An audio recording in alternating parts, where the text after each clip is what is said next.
Good afternoon, everyone. I think that's everyone almost in from the waiting room. My name is Janet Hancock and I work in PRONI's Public Services. So on behalf of PRONI, just want to extend a very warm welcome to all of you today. Do feel free to say hello in the chat function and let us know where you're joining us from. And if you have any queries, you can also note those in the chat function, and if we have any time at the end, we'll cover some of those or drop some useful information into the chat. You've all been muted just to keep background noise to a minimum, and this session is being recorded, so if anybody doesn't want to appear, just switch your cameras to off, and if you can do so, that sometimes always also helps with the connectivity. This is the last in a series of 4 events around genealogy sources, and the astute amongst you will realise that this is actually the 5th. So we're rerunning this talk as we had some technical difficulties when it first aired, and also it coincides with our census, which is taking place on the 21st of March this year. So it's very apt timing. So without further ado, I'll pass you across to Des. Okay, how are you doing? It feels strange just doing this again, but I've added a couple of little things to the census talk. So if you've come back to it for a second time, hopefully you get some more, mainly little images. Now, I remember way back when I was a postgrad student doing historical research in Dublin in the great public rooms of the National Archives in Bishop Street and under the dome of the National Library in Kildare Street, often feeling very cosy, reading crime reports or land agents' letters or listening to the rain outside. It was nice not to be doing a real job, even if I had no money to buy even a sandwich. I'd puzzle as I walked past banks of microfilm readers, usually manned by genealogists whose weary-looking faces were lit up by the glow of the screen. What are these people doing? They told me over coffee that they were going through parish registers or hunting through the census. I'd seen parish registers in manuscript and they were all right, but I never thought of looking at the census. It didn't sound like much fun. That's before I got interested in the family lives of real people. While doing biographies for the Dictionary of Irish Biography, before I was involved helping people in the PRONI search room, and most important, before the census was digitized. People are still hunched over microfilm readers, toiling through parish registers in PRONI, but now they skip lightly through images of the census online, making up questions in their heads and experimenting with answers at great speed. If I'm honest, there's things about digitization that make me a bit uneasy as a scholar, but it works marvelously for some things, especially vast, consistently structured databases like the Census of Ireland, 1901 and 1911. Now, there were censuses taken going back to Babylon, Imperial Rome, and ancient China. Here's a manuscript from the Han Dynasty census, 2 AD, the Diocletian census, Rome, 297 AD. But they were usually done for tax purposes. Censuses of the modern kind, in which the names and addresses of every individual are noted, go back to the 18th century. Denmark pioneered such a census in this period. In 1752, when a census was for the first time proposed in Britain, there was much outrage and huffing and puffing, and the idea was rejected. Westminster came round to the idea in 1801 during the Napoleonic Wars, when officialdom began to worry whether British agriculture could support a rapidly rising population, and also to look at what they needed to know about the population if there was an invasion. The Irish Agricultural Census of 1803 was an offshoot of the British version taken a couple of years earlier. The initial Irish censuses of 1813 and 1821 were a bit of a shambles. Nothing survives of the first and not much of the second. Here's a census return from Mulla Parish, 1821. You can see they give the names of everybody in the household, they give their ages, and they give their occupations, quite good. And they give the acreage of each farm, which is quite a nice thing. They didn't give that in later returns.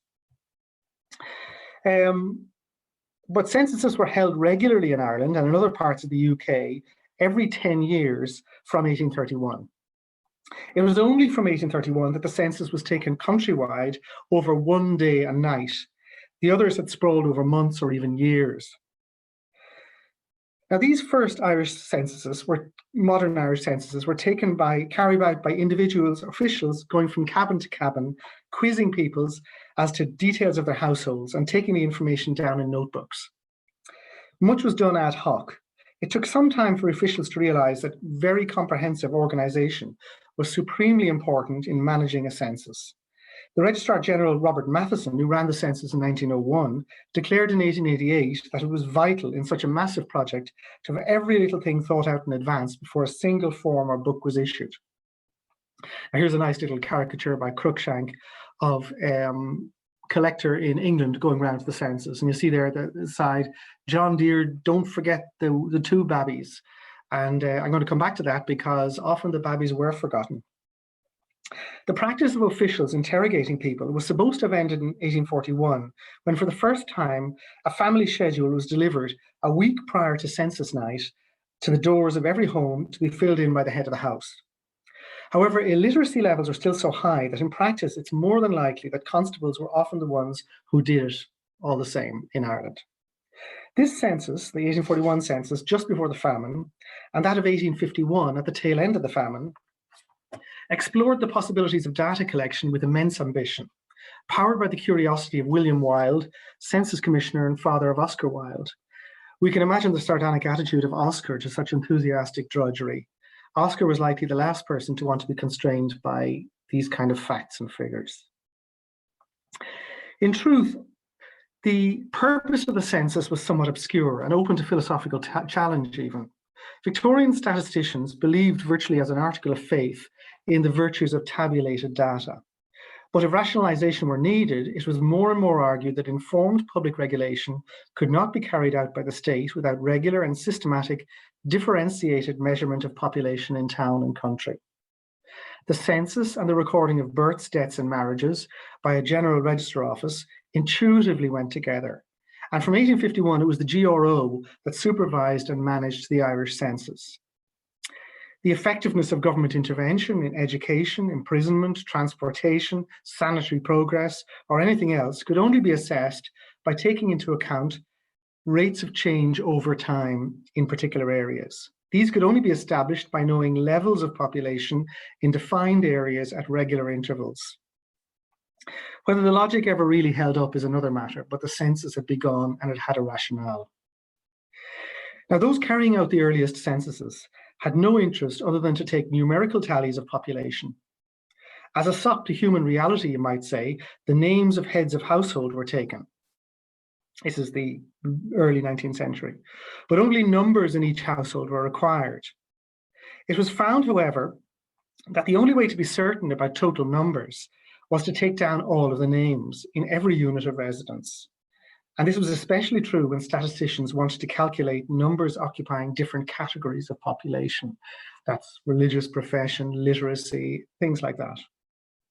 The modern census, therefore, set out to collect the names, ages, occupations, and family status of those living in every household or institution in the country. But still, these raw materials were of no value for the purposes of the project until they were eventually converted into impersonal statistical data. The schedules we pore over today from 1901 and 1911 were not an end in themselves for those carrying out the census. It was usually intended they would be destroyed once they were squeezed dry and everything had been counted, classified, and tabulated. And nobody could imagine why it could be otherwise.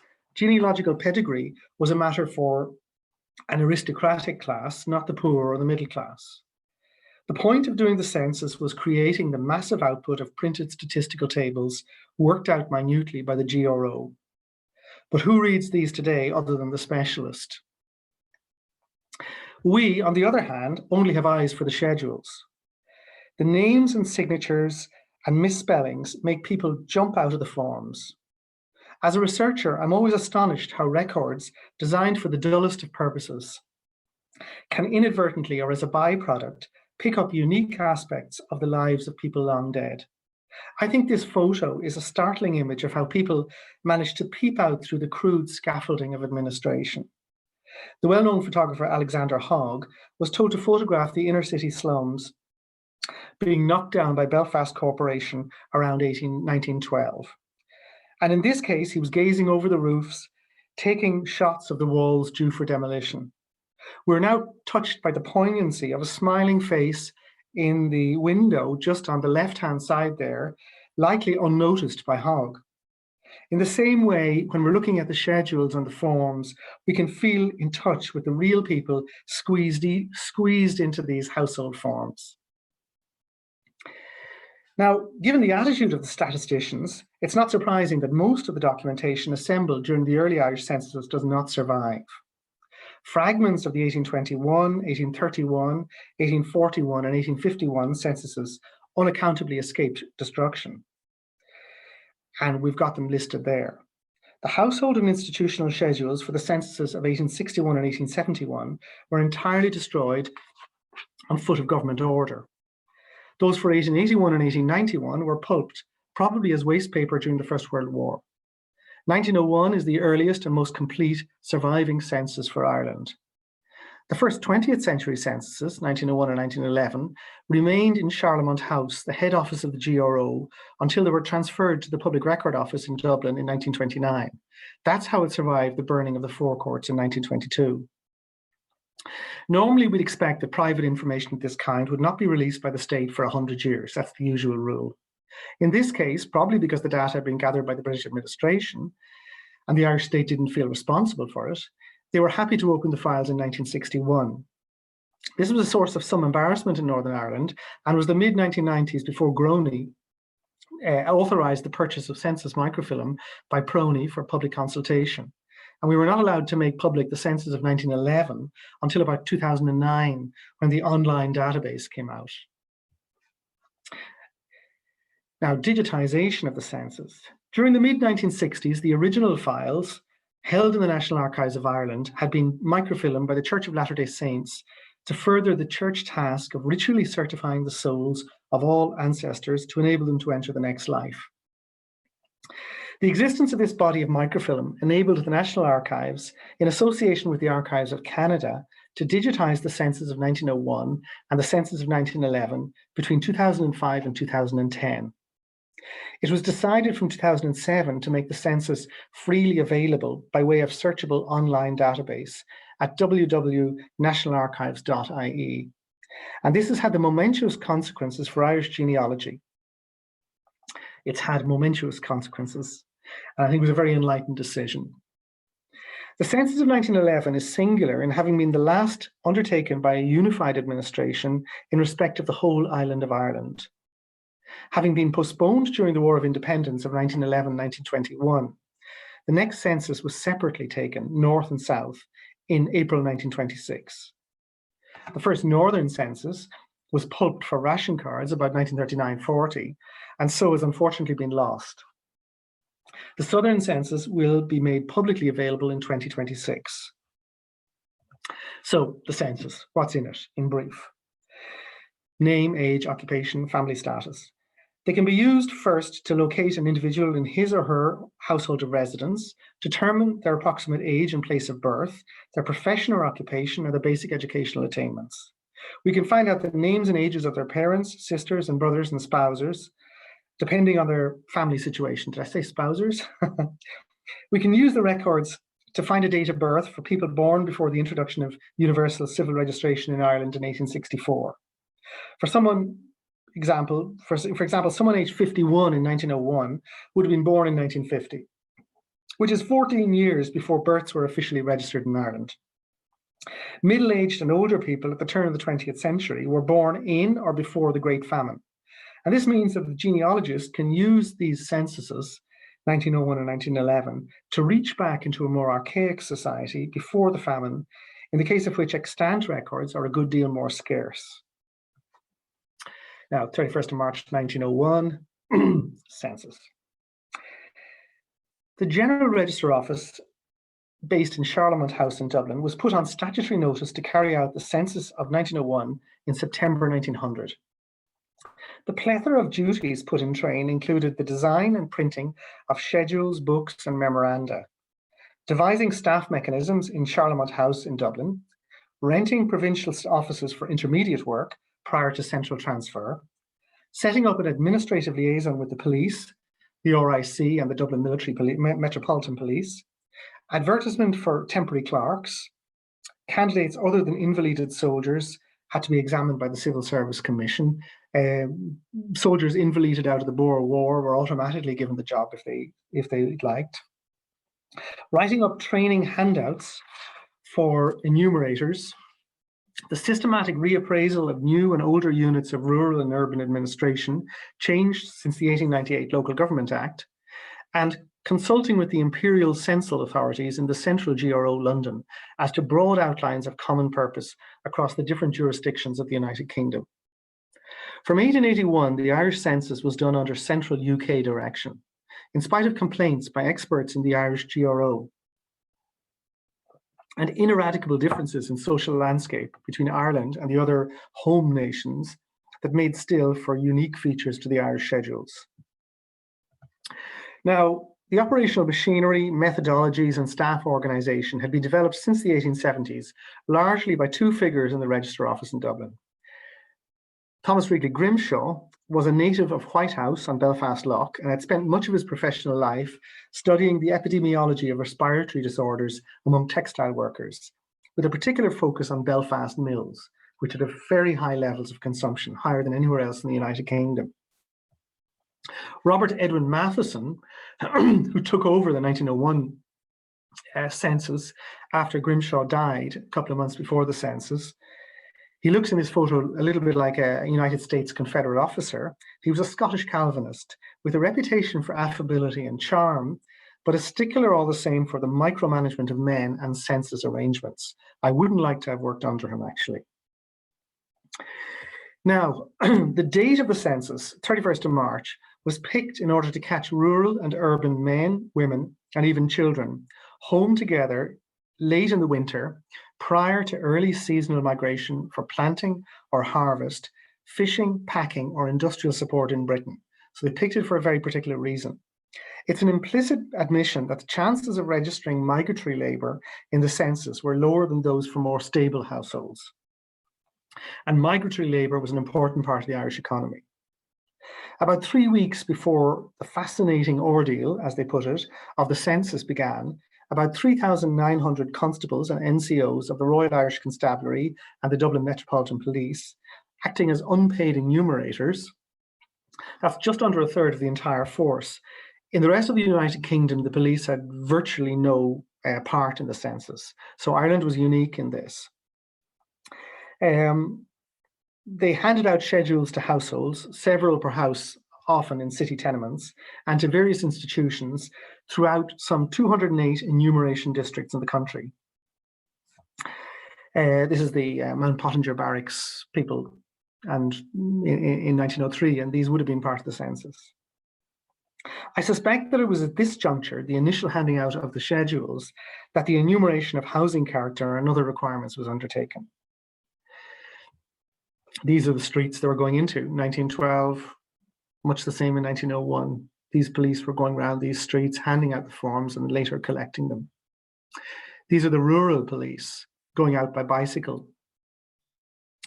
They would have had bicycles from the 1890s. Now, it's arguable that the use of the police in Ireland betokened a kind of colonial mindset in the administration. It's likely that keeping things cheap was the main motive that they were used. Police were paid a miserly 1 shilling supplement to their normal pay with expenses, and they often resented the census duty. Here's a complaint from County Cork in 1881, in the days before bicycles were integral to police work. Spends over a month visiting the miserable houses in suburbs of cities and towns, walking over 20 miles a day. At that stage, they received 2 shillings to cover stationery. Although absent from barracks, if you were allotted rural districts, you often had to walk 8 or 10 miles in the morning before you could put down a paper, visit every house in 20 or 30 townlands over 3 weeks, as well as performing their ordinary duty. They weren't exempted from it. In this particular case, the total sum allowed in most cases would not cover the wear and tear of boots alone. So they didn't like it. Unusually, perhaps, it doesn't seem that the peasantry or urban poor in Ireland were bothered about dealing with the constabulary, which had been collecting agricultural statistics annually from the 1840s.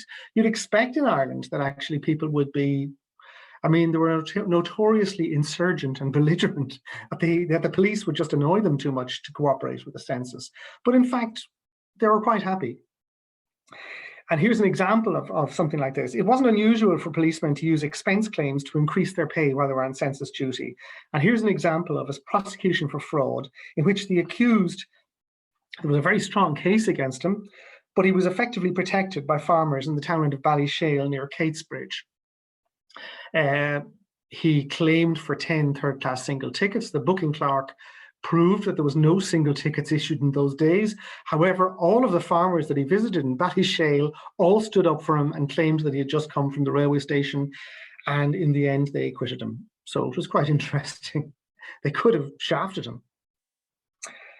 So although conscientious objection to being included in the census was never high in Ireland, there were political and other controversies around the census that raised public concerns as to how the forms would be completed. Irish cultural nationalists eagerly expected dramatic increases in the numbers claiming facility in Irish after lobbying for a question on that topic of the household schedule for 1901. The questions in earlier census forms in 1881 and 1891 had been criticised for lack of clarity. It was agreed now by the Gaelic League that the new printed question was sufficiently clear, no mistakes need be made, and you get masses of letters written in by Irish advocates explaining how to fill in the census to maximise the Irish-speaking population of the census. Now, Unionists differed on the meaning and import of the same query. In the upshot, there was indeed some confusion among householders who were uncertain whether they were being invited to state their national allegiance, Irish, or their linguistic ability, meaning did they identify as Irish or could they speak Irish? Many ignored this column for that reason. Or we find that people initially entered the words English or Irish, and later the word was crossed out. This raises an interesting question as to the role of constabulary as enumerators. There is persuasive evidence that the constabulary automatically went through forms with householders at the point of collection and amended the returns according to their lights or according to official policy. And we can assume that most policemen are relatively conservative in their politics. Only in Ireland were householders asked for their religious affiliation at the census. This had been the case in every Irish census since 1841. It was not, however, compulsory to answer the question, unlike every other question on the form. But it's curious that this fact was hidden away in the small print on the form, and very few people were aware of their power of choice. The different Protestant denominations worried about their relative numerical importance in the statistics, and how that might affect social perception of their relative missionary success and profile in the Irish context. Some of those describing themselves as Presbyterian did not in practice feel part of local worshipping Presbyterian congregations, and on this account the Presbyterian General Assembly called publicly in print for like-minded worshippers unconnected to the different congregations not to forget their strongest affinities while completing the census form. There was unease that anyone making a non-specific claim of Protestant, which was common in working class Belfast or Derry, would be construed as Church of Ireland rather than another denomination. Now here's a selection of the different denominations that people describe themselves as belonging to. It's quite interesting. There's quite a few different forms of Presbyterianism that people were belonging to. The Presbyterians basically didn't want to be overshadowed by the Church of Ireland in such a way that the Church of Ireland would be taken by central administration as more representative of Irish Protestantism than those belonging to the Presbyterian family of denominations, which were very varied.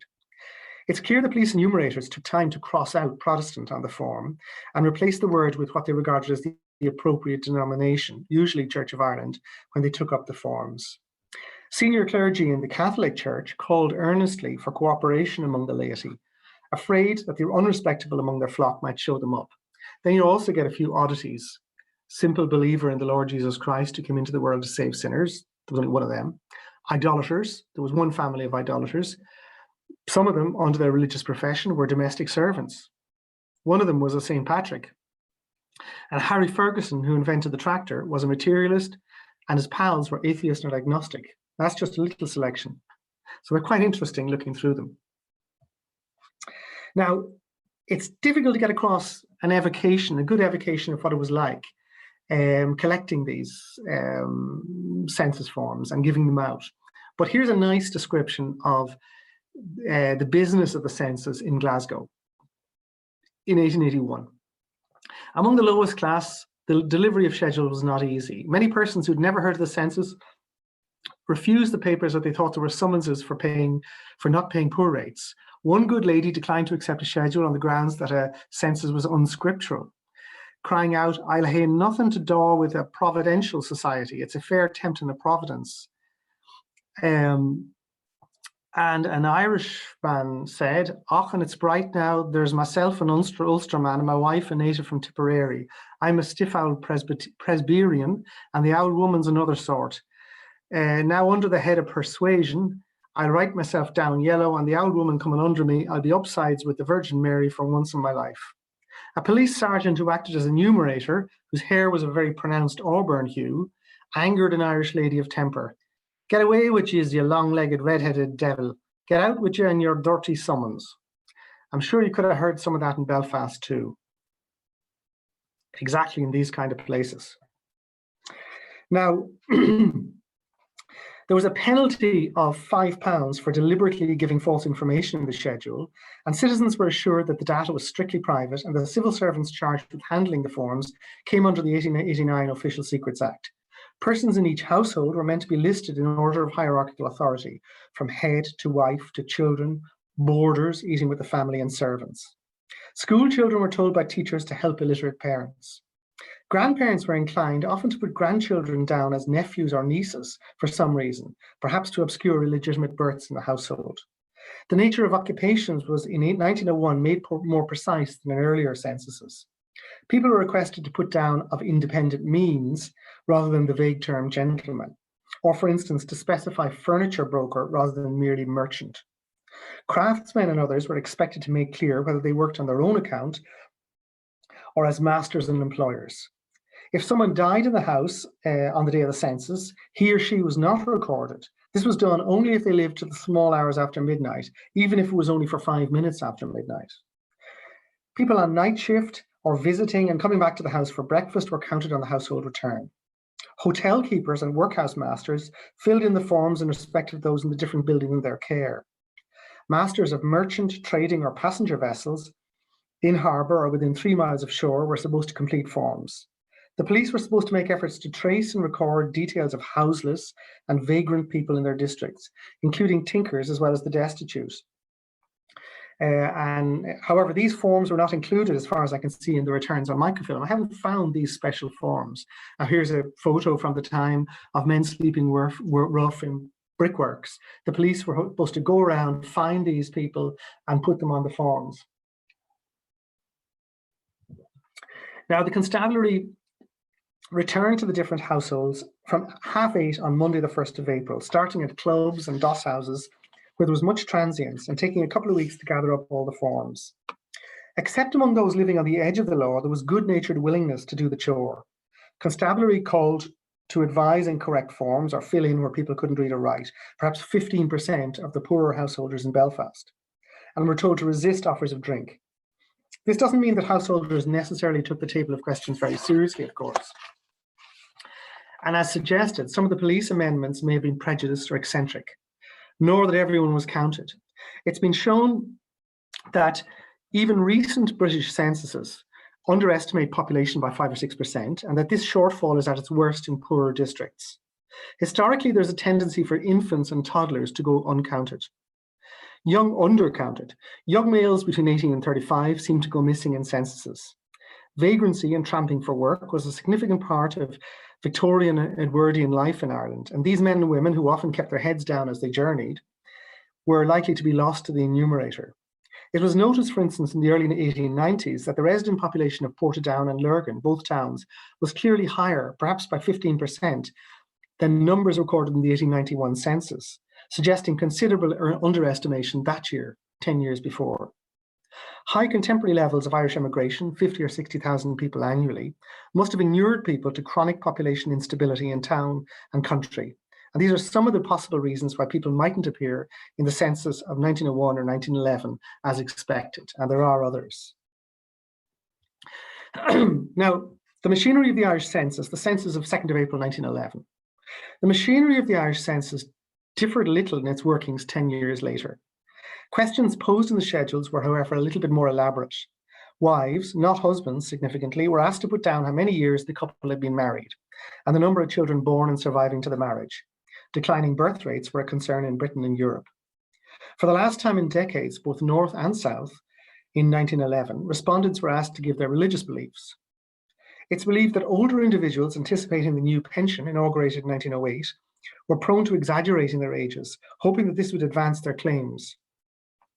And we have actually a fascinating case here, which I won't go into, of a man who they reckoned was 122 years or 126 years, and they confirmed it. He could remember in great detail the French invasion of Mayo in 1798. So it's a fascinating thing of extreme old age, which they took great pains to confirm. Now, suffragettes and male suffragists belonging to the Irish Women's Franchise League and equivalent bodies in England and Scotland showed indignation at the deliberate procrastination of government with regard to legislative reform by pointed and ingenious refusal to cooperate with the census and allow themselves to be listed. What they used to say was, if we don't count, why should we be counted? It seems clear that a couple of thousand got away with this evasion in Dublin and Belfast, in spite of countermeasures by police and census authorities. I've checked for the whereabouts of a number of leading suffragettes, including those in the League, and they're not there to be found at the census, so these triumphant claims can be validated. Now, there remained doubts as to whether that part of the fishing population out at sea for weeks at a time was noted. By and large, fishermen and sailors of every kind showed particular impatience with the census. Here's a nice example: the police boarding canal boats. They had a trying time asking about sex, age, sex, and occupation, regarded these as decidedly impertinent questions. One fellow was asked, do you want the age and religious persuasion of the horse as well? Some of the funniest yarns were given by these inland mariners as to where they slept on the all-important night, and the constables who had to deal with these crusty though humorous sailors were glad to get ashore again. Some of the boats were in such a hurry to get to harbour, the constable was advised to meet them as they came out of port again. Now, it's probably a good place to talk about the shipping returns. It gives you an interesting sidelight on people appearing in the census. If you want to look at the shipping returns, which I'd only discovered really when I was doing this, you click on Browse by Place on the census website, go to 1901, Antrim, Dock Ward, Shipping, and then you'll get occupants, and that'll just transcribe all sailors and passengers in the ships, the shipping return form B3, and the original census form. Here's the example of the form B3 created by the Enumerator, and lists all the ships and boats. You can see the coasting trade, the names of the boats, where they're coming from, how many people on the boat, and the captain. And here's a particular one, the result, coming from Wales. So it's quite a nice little thing with Robert Wright as captain. Now, some 190 boy assistants, male and female clerks and task workers under the Registrar General in Dublin, unbundled the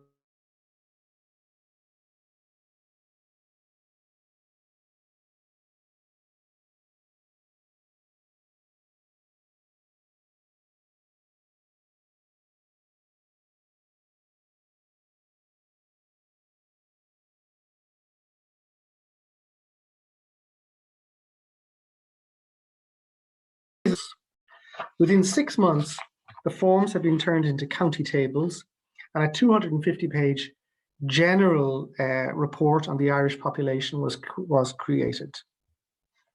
Now, it's interesting that women were used in the census. They weren't paid as much, but they were actually regarded as much more reliable, and they were the ones who were using the arithmometers, the calculator of the time.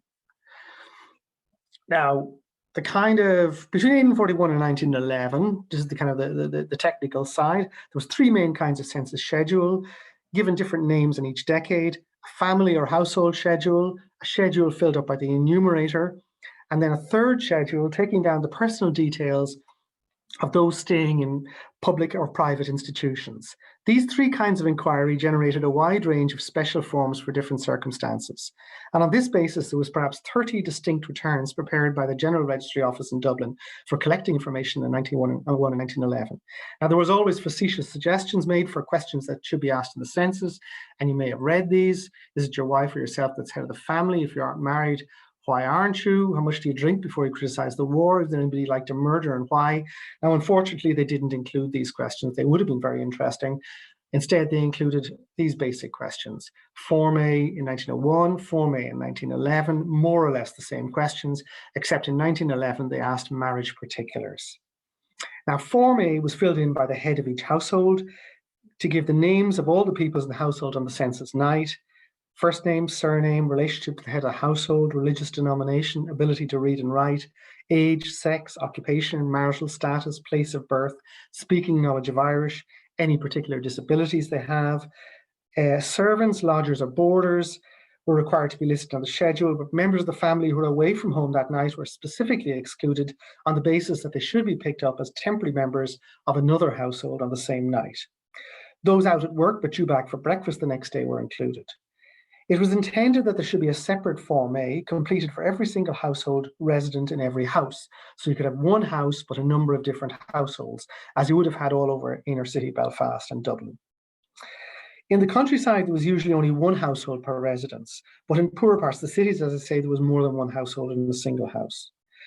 The quality of the information required was refined in 1911, and the range of questions put to householders enlarged. As I mentioned, you get details on marriage particulars. It's a pointer towards the original year of marriage and to the prevalence of child mortality. Now, forms N, B1 and B2, these were three forms that the enumerator filled in. And they were summarized the data from the different new household forms and recorded the size and character of the houses at and under the threshold of 5 rooms, and counted out for country houses attached out offices by kind per house. Here's an example. Annie Rogers, Cairo Street, 1901, a basic small household. I know that her husband was a seaman and he was away at the time. 24-year-old woman living with her mother. She didn't fill in profession or occupation. She didn't fill in the Irish language or the other columns. She just filled in a couple of columns, which you can see where she was born. Now, the enumerator filled this in, and this is for all of Cairo Street.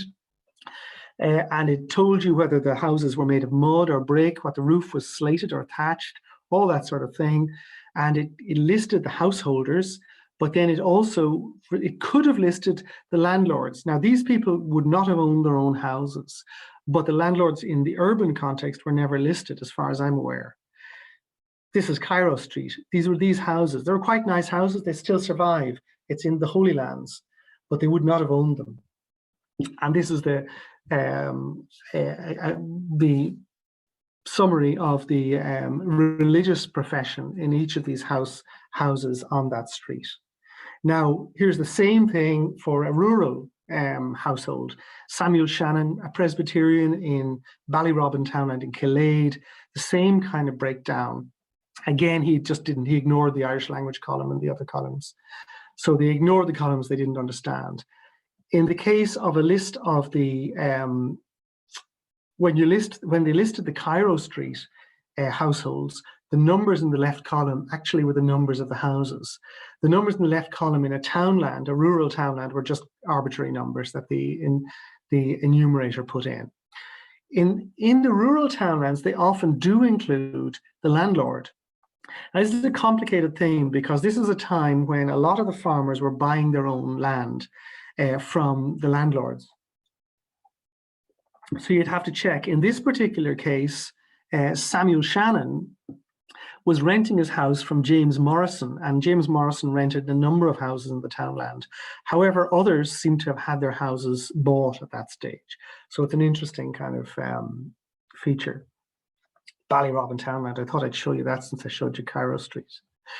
And here's the enumerator's abstract. It's more or less, it's similar. Actually, I should say this gives details. Yeah, it gives the same kind of details. Now, there are a number of other forms. There's Form C, which is a return of the sick at their own homes. Form D is a return of lunatics not in institutions.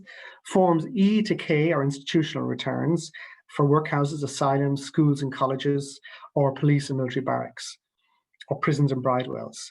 It's curious that, unlike similar returns of the period in England and Scotland, if you were an inmate or an occupant confined in any institution, including a barracks, in Ireland after 1881, your full name wasn't recorded. You were only recorded by initials. However, the information on the forms, place of birth, occupation, and marital status, may help you to confirm the identity of the person you're looking for. And this is an example of the Crumlin Road Jail, and it's just going to represent all of these institutional forms. You can see that in the second column there, they're just initials, and it gives all that other information in the other columns. Now, missing townlands and streets. This is a kind of an interesting aspect. It's been known for some time that a number of rural townlands and some city streets do not appear in the online census for 1901 and 1911, and that this is at the bottom of a nil return in some searches. It's not yet clear whether this indicates disappearance of some manuscript returns since 1911, or whether it's due to omissions when returns were microfilmed by the Church of Latter-day Saints in the 1950s. There were certainly mistakes of that kind. The online database was constructed by photographing the microfilm, not photographing the original schedules. So it is also possible that pages were missed at that stage of the census. There's a few different possibilities, points where mistakes could have been made. Though genealogists are aware that there are discrepancies, there's no clear list of omissions. Systematic cross-checking between street directories and census returns and tabulation of missing streets would be of great research benefit. I did a little bit of work just to show you the way it works. I did a study of Pottinger Ward in East Belfast in 1901, and I showed that there was a couple of hundred houses on Albert Bridge Road, which are not represented as households on the online census.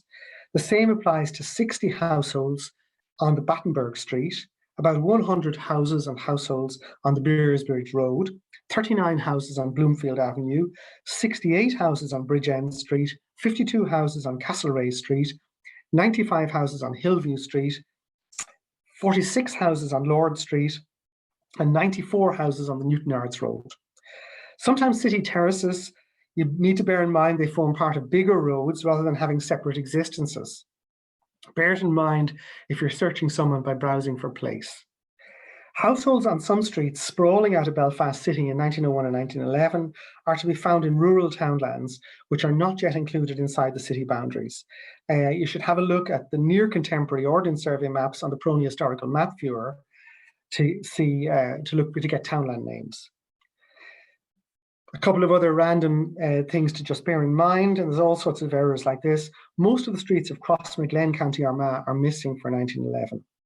Some villages are particularly difficult to locate in the 1911 online census as a result of transcription errors, including Rostrevor, County Down, and Stewartstown and Moy, County Tyrone.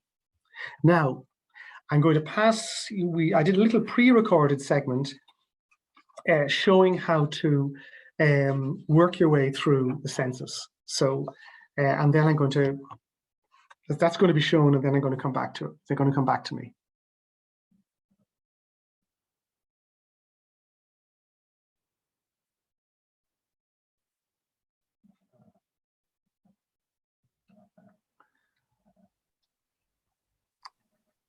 Now, having gone through the technicalities of the different census forms, I'm going to go through a simple exercise demonstrating 3 ways to search for someone on the database. Now, we have to start with certain given information. And in the first case, I'm going to assume that I'm looking for Anne Rogers in the 1901 census, and that I know from a marriage certificate and a birth certificate found on the PRONI database that she was married in 1898 and she had a son, Robert, in 1899. I'm assuming she was probably living on the Antrim side of Belfast, where the family has lived up to the present, and that she was in her 20s and she probably belonged to the Church of Ireland. So I'll start, search the census records, click on that. Now I have to fill in the right options. So I'm going to go to 1901. I'm going to put in surname Rogers and her first name Anne, Antrim, and sex female, and search. Now I get 3 results.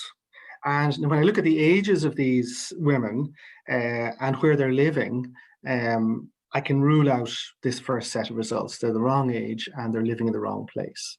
So I'm going to go and amend my search. And this time I'm going to, just in case she's using different variations on her name, she could be Marianne or something like that. I'm going to put Anne with a star, and that gives me lots of variations. And I'm going to leave the same search options. Now I get 14 options, 14 results on 2 pages. When I go through these, I'm not going to go through them individually, but I can rule each one out as they belong to the wrong denomination. They're Catholic, or they're Presbyterian, or they're the wrong age, or perhaps they're the right age, but they're not married. They're living at home, so they're not married and they don't have children. So I can rule out those 14 options. Now I'm going to try another option.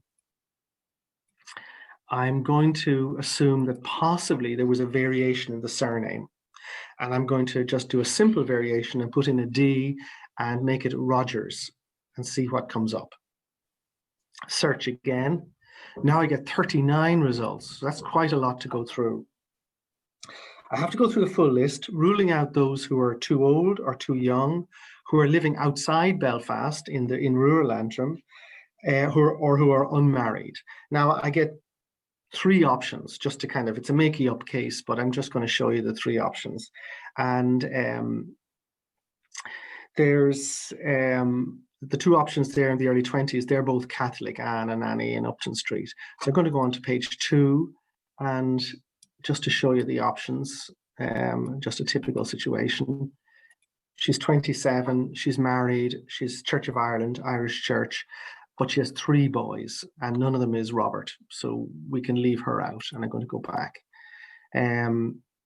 Now at the bottom, there's Annie Rogers on Rowe Street. It just says Rowe there, but it's Rowe Street, and she's 30. So possibly we'll try her just to see. When you look at her family, you find that she has a baby, but it's George and George Brown, and she's nursing this baby. She's also Church of Ireland.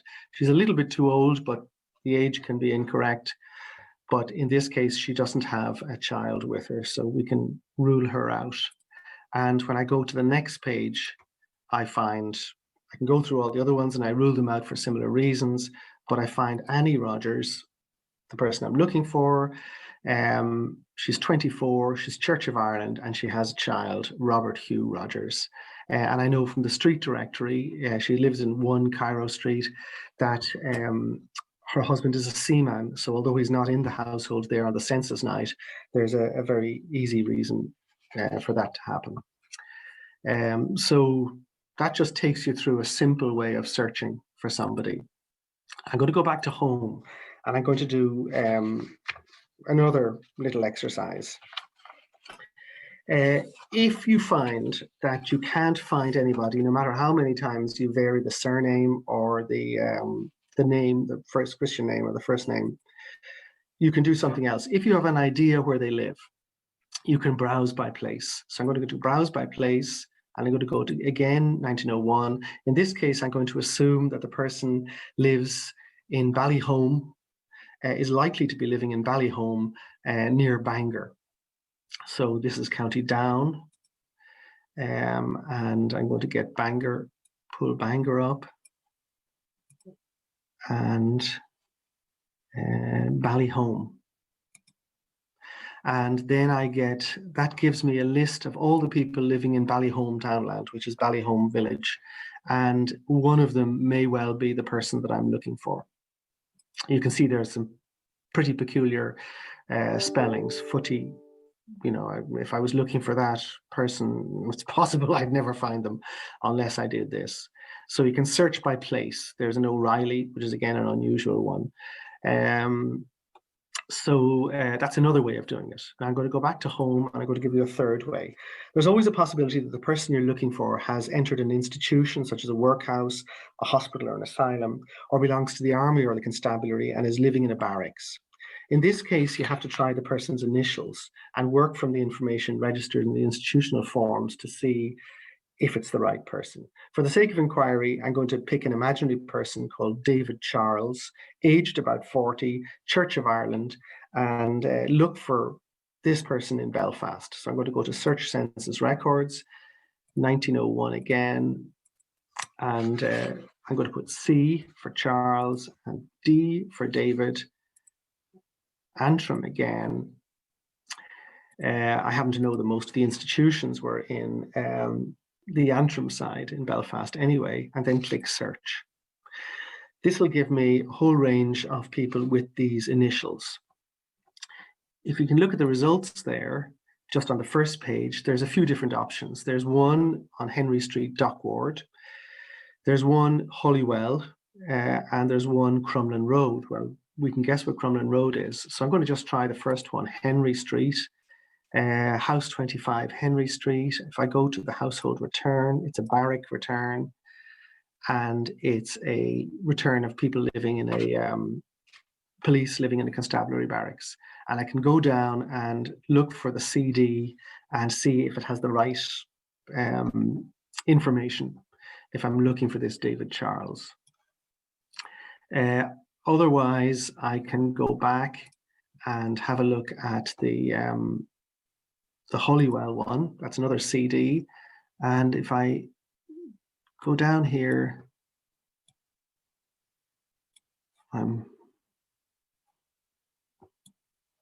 and look at the household return, again, it's an asylum. So I'd have to go through the whole, there's a lot of people there, and I'd have to go through, find the CD or the David Charles, the DC, and the right age, and see if they give the information that I need, where they're born, and further information that may tell me if I've got the right person or not. The third option in this case is Crumlin Road, and it happens to be the jail. I could do the same thing, and that'll give me, that'll tell me if I've got the right option or not. So that's, if you're stuck, you can't find somebody, there's always a possibility they're in an institution of some kind and they're only recorded under their initials. So this is a third way of doing it. So that's 3 ways of searching the forms. It's a fairly straightforward exercise. Okay, thanks.